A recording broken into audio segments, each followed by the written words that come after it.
प्रिय भक्तों, ज्येष्ठ पूर्णिमा व्रत कथा। आइए आज आपको ज्येष्ठ पूर्णिमा व्रत कथा सुनाएंगे, जिसमें कि सावित्री की जिद के सामने यमराज जी को भी झुकना पड़ा। उसके बाद यमराज जी ने उन्हें अखंड सौभाग्य का वरदान दिया। तो प्रिय भक्तों, धार्मिक मान्यताओं के अनुसार ज्येष्ठ माह की पूर्णिमा बेहद ही खास होती है। इसे वट सावित्री पूर्णिमा भी कहा जाता है। इस दिन महिलाएं अपने पति की लंबी उम्र के लिए व्रत रखती हैं। पंचांग के अनुसार इस साल ज्येष्ठ पूर्णिमा की तिथि 3 जून 2023 शनिवार को पड़ रही है। पौराणिक कथा के अनुसार राजर्षि अश्वपति की पुत्री का नाम सावित्री था। वह अपने माता पिता की इकलौती संतान थी। जब सावित्री बड़ी हुई तो उसका विवाह सत्यवान से हुआ।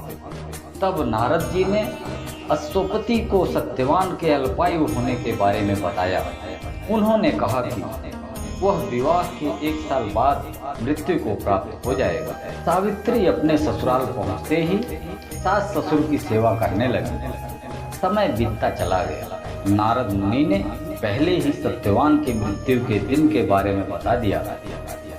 वह दिन जैसे जैसे करीब आने लगा, सावित्री अधीर होने लगी। उन्होंने 3 दिन पहले ही उपवास शुरू कर दिया। नारद मुनि द्वारा कथित निश्चित तिथि पर पितरों का पूजन किया। हर दिन की तरह उस दिन भी सत्यवान लकड़ी काटने जंगल चले गए। साथ में सावित्री भी जंगल गए। जंगल में पहुंचकर सत्यवान लकड़ी काटने के लिए एक पेड़ पर चढ़ गए। तभी उनके सिर में तेज दर्द होने लगा। दर्द से व्याकुल सत्यवान पेड़ से नीचे उतर गए। सावित्री अपना भविष्य समझ गई। सत्यवान के सिर को गोद में रखकर सावित्री सत्यवान का सिर सहलाने लगी। तभी वहां यमराज आते दिखे। यमराज अपने साथ सत्यवान को ले जाने लगे। सावित्री भी उनके पीछे पीछे चल पड़ी। यमराज ने सावित्री को समझाने की कोशिश की कि यह तो विधि का विधान है, लेकिन सावित्री नहीं मानी। सावित्री की निष्ठा और पति परायणता को देखकर यमराज ने सावित्री से कहा कि हे देवी, तुम धन्य हो, तुम मुझसे कोई वरदान मांगो। सावित्री ने कहा, मेरे सास ससुर वनवासी हैं और अंधे हैं, उन्हें आप दिव्य ज्योति प्रदान करें। यमराज ने कहा, ऐसा ही होगा, जाओ अब लौट जाओ। लेकिन सावित्री अपने पति सत्यवान के पीछे पीछे चलती रही। यमराज ने कहा, देवी तुम वापस जाओ। सावित्री ने कहा, भगवान, मुझे अपने पति देव के पीछे चलने में कोई परेशानी नहीं है। पति के पीछे चलना मेरा कर्तव्य है। यह सुनकर उन्होंने एक और वर मांगने के लिए कहा।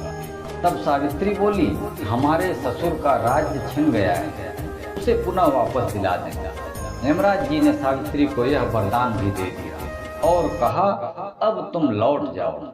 लेकिन फिर भी सावित्री पीछे पीछे चलती रही। यमराज ने सावित्री को तीसरा वरदान मांगने के लिए कहा। इस पर सावित्री ने 100 संतानों और सौभाग्य का वरदान मांगा। यमराज ने इसका वरदान भी सावित्री को दे दिया।